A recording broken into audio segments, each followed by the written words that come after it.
Prime rib lovers, it's time to open wide. Really, really wide. Because you've never seen a side of beef, slow roasted, juicy, tender, perfectly marbled beef like the one they serve up in insane proportions at Bernie's Dining Depot in Chicopee, Massachusetts.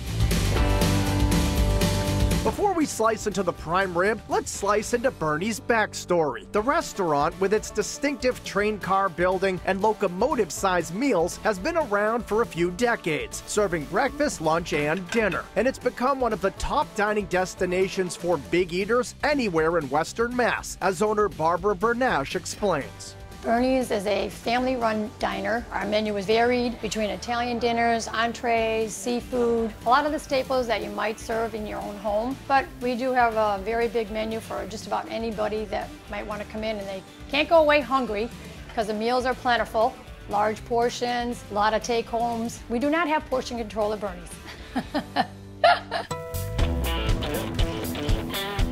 Technically, they do control the portions here. They're designed to be consistently and universally oversized. There's plate-tipping fish and chips, thick-cut fresh roasted turkey dinners, a 1-pound ground sirloin smothered in gravy, mounds of potato skins, stacks of gorgonzola garlic bread, and even big plates of barbecue ribs. But nothing, and we mean nothing, can possibly prepare customers for the sheer size and scope of Bernie's legendary roast prime rib of beef au jus. Yeah, our prime ribs, like a lot of people come in and they just are so overwhelmed, but the sizes of prime rib that we do cut, 3 different sizes, a caboose, which is basically 1.5 pounds. Then they have the regular, which is basically the more popular one, and that's 2.5 pounds. And then once in a while, if people are adventurous and they feel really hungry, then they try to do the conductor cut, which is about 3.5 pounds of meat. A lot of people try it just for the sake of when they see it, they're like, oh my gosh, I really gotta try that and see what I can do. Everybody kind of makes a little joke out of it because I don't think in this area you really see a lot of prime rib going out the sizes that we put out.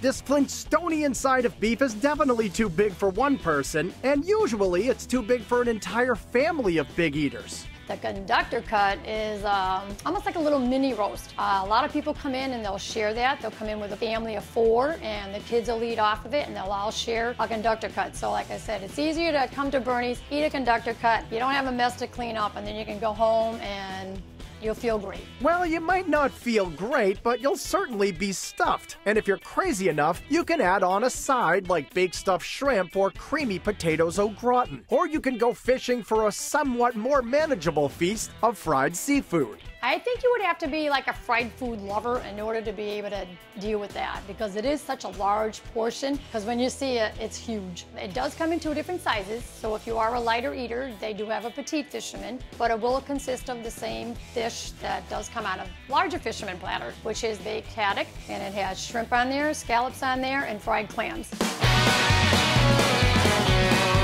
Barbara does a lot of the cooking herself here, and her husband's family inspired one of the restaurant's most famous dishes, an authentic French-Canadian specialty known as tortilla. That French meat pie has a long history. It came by my mother-in-law's mother. We used to call her Meme, and that's how it all started. And that was her French meat pie, which basically all it is hamburger, seasonings, mashed potatoes. She puts it in a pie shell, and that's what they call a tortilla, which is French for meat pie. And that's been with us for about 35 years, and it's gone through 3 different generations. For dessert, and yes, they actually do sell a lot of dessert here, you can get a dish of strawberry shortcake or a slice of apple pie with a slab of vanilla ice cream. But even if they don't stay for something sweet, most customers hang around to experience the atmosphere, especially if they're seated in the train room. It's awesome in there. The train is the original seats. Of course, they've been refurbished once or twice, but they're still the original seats. So nothing's really been changed on the train. And hopefully nothing will change here, because there's a reason why hungry New Englanders don't mind making the journey to Chicopee every once in a while. After all, you certainly couldn't eat this stuff every day. I can't say enough for our customers, because if they weren't here, then we wouldn't be here. So I say thank you to all the customers, whether they're new or old, and hope they all just keep coming back.